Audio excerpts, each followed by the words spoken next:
नमस्कार दोस्तों, मैं हूं विपिन बंसल। आज मैं एक नई वीडियो लेकर आया हूं। यस बैंक 81 बॉन्ड्स को लेकर कुछ बहुत चर्चाएं चल रही थी पिछले कुछ दिनों से, तो आज उसी के ऊपर आज हम चर्चा करेंगे। आइए देखते हैं क्या है। सबसे पहले 81 बॉन्ड्स। 81 बॉन्ड्स एक एडिशनल टीयर 1 बॉन्ड्स हैं जिसको कि बैंक इशू करता है, और ये बेसिल अकॉर्ड ने इसको इंट्रोड्यूस किया था जब 2007-8 में एक ग्लोबल फाइनेंशियल क्राइसिस आया था। तब बैंकों से एक्सपेक्ट किया गया था कि वे एक परमानेंट कैपिटल की फॉर्म में कुछ पोर्शन रखें which is apart from its equity. Generally बैंकों को कुशन मिलता है उसकी बोरोड कैपिटल से, जो कि डिपॉजिट्स होते हैं, लेकिन डिपॉजिट्स भी यदि कम हो जाएं तो 81 बॉन्ड्स भी एक किस्म से कुशन का काम करते हैं फॉर इट्स क्रेडिटर्स। अब जानते हैं कि 81 बॉन्ड्स की फीचर्स क्या है, क्या विशेषताएं हैं। सबसे पहले तो ये एक परपेचुअल बॉन्ड्स होते हैं जिनकी कोई मैच्योरिटी डेट नहीं होती, तो ये एक किस्म से इक्विटी का काम करते हैं। दे आर लाइक इक्विटी, क्योंकि क्योंकि एक किस्म से इनके पैसे वापस नहीं करने हमें। लेकिन एक ट्रेडिशन के तौर पे बैंक ऑफर करता है इन बॉन्ड होल्डर्स को एक call option after completion of 5 years। अब ये 5 साल के बाद इसका मतलब ये है कि बॉन्ड होल्डर को पैसा वापस मिल सकता है।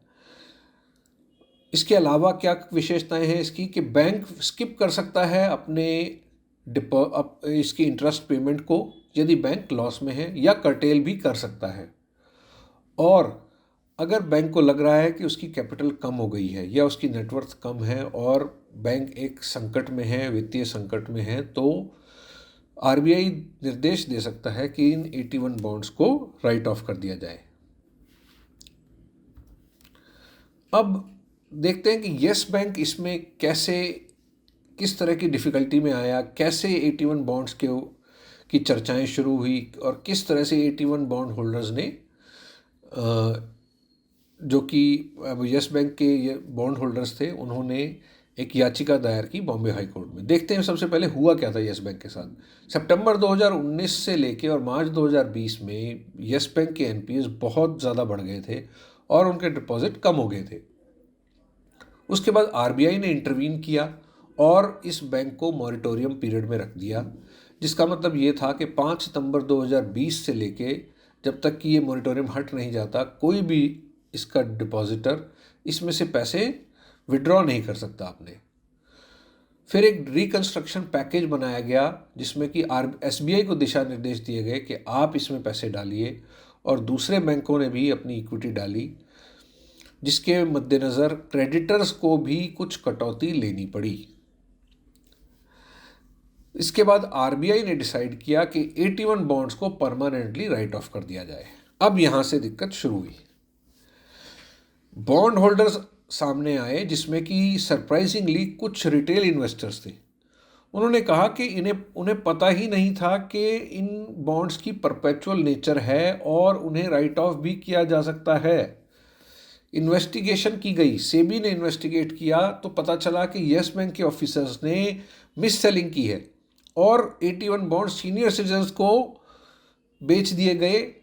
किस प्रलोभन में कि भाई इनमें आपको इंटरेस्ट ज़्यादा मिलेगा, लेकिन उसके परपेचुअल नेचर के बारे में, उसके इंटरेस्ट कर्टेलमेंट के बारे में, उसके इंटरेस्ट वेवर के बारे में, उसके राइट ऑफ के बारे में कोई चर्चा नहीं की गई।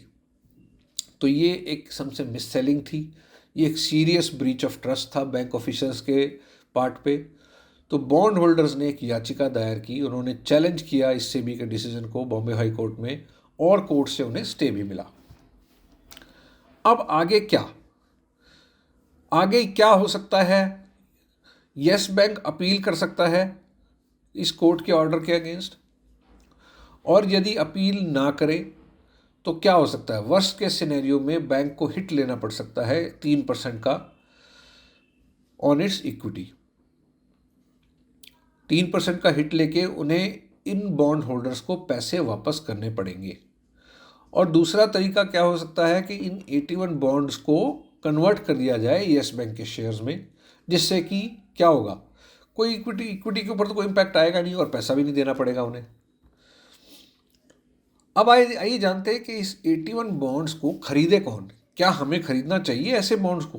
क्योंकि जनरली आपको प्रलोभन दिया जा सकता है कि भाई आपको बहुत अच्छा इंटरेस्ट मिलेगा इसके ऊपर, लेकिन आइए चर्चा करते हैं दोबारा से इसके कुछ फीचर्स के बारे में। क्योंकि हम जानते हैं कि ये हाईली रिस्की बॉन्ड्स हैं, इनको राइट ऑफ किया जा सकता है, ये परपेचुअल इन नेचर है। परपेचुअल इन नेचर का मतलब इनकी रिडम्पशन कभी नहीं होगी। ऐसा हो सकता है कि इसके पैसे कभी वापस ही ना दिए जाएं। तो ये एक किस्म से रिटेल इन्वेस्टर के लिए सूटेबल नहीं है। इस फियास्को के बाद सेबी ने भी रूल निकाला कि 81 बॉन्ड्स को जो है 1 करोड़ या उससे ऊपर के डिनोमिनेशन में ही बेचा जाएगा। हालांकि 10 लाख के डिनोमिनेशन वाले 81 बॉन्ड्स अभी भी मार्केट में सर्कुलेशन में हैं और उन पे ट्रेडिंग की जाती है। लेकिन रिटेल इन्वेस्टर को मेरे हिसाब से, मेरी विवेक के हिसाब से दूर रहना चाहिए ऐसे प्रलोभनों से, क्योंकि ये बॉन्ड सूटेबल नहीं है रिटेल इन्वेस्टर्स के लिए। ये इस तरह के बॉन्ड्स में वही लोग जा सकते हैं जिनकी हाई नेटवर्थ है और जो कि इस तरह के रिस्क को झेल सके, जिसमें कि डिनायल या कर्टेलमेंट ऑफ इंटरेस्ट को झेला जा सके या राइट ऑफ को झेला जा सके। थैंक यू दोस्तों।